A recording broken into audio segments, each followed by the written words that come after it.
Hey, so this one is just about hands and forearms or when you're posing them. Funny thing about poses is there's two kinds of poses. There's what I would call static poses and dynamic poses. Static poses are whenever um, whenever you found a stable configuration.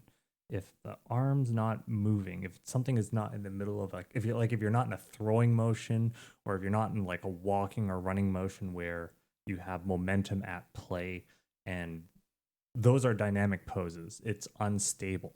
And so with dynamic poses you can have like a myriad of configurations. It's really hard for me to say exactly, like it's a continuum of configurations. But with static poses, which are stable configurations, there's actually then you start seeing some interesting limits. So an example of this is I've just set up my camera so we can kind of see my hand on this pad. So it's like this is pretty stable. This is stable, right? These are stable configurations. Whereas if I were to go from here, to kind of in between, this is kind of unstable because it's a little weird, right? Like stable configurations, I think, can be characterized by joint locks. It means that when I push my fingers down, they lock into a position and then it's stable. These are stable configurations.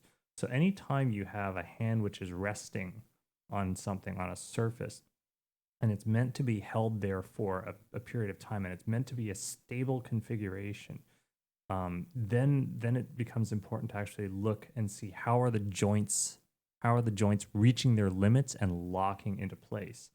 So yeah, I'm just going to do this like a few more times just so you can kind of see how that works, and try it with yourself. You've got a, last I checked, we all had working human bodies. When you try out a pose, what you should look for is the locked configuration. You should look for the joints reaching their limits, and you can feel the tension, right? So part of it is joint limits. Also, there are tension or tendon limits. There's only so far that you can bend something. So it will very often be that when you reach stable configurations, that they will. It's like even if I put my hand here, it's like when I relax my hand, it kind of it curls up like that, right? And even my hand doesn't just want to rest any just way. It kind of wants to, it wants to stably go here, because there's like these two. There's like this kind of a flat part of my hand, like it just wants to go. It doesn't want to do that. It wants to do that. So yeah, just a thing to keep in mind whenever you're dealing with any stable configurations. Even if you're stretching out, right? Like this is the stretch and I hit limits. My fingers are hitting their limits.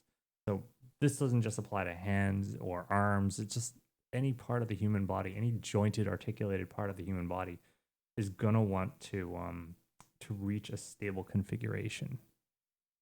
Yeah. And we're comfortable that way. It's efficient. It saves energy and power.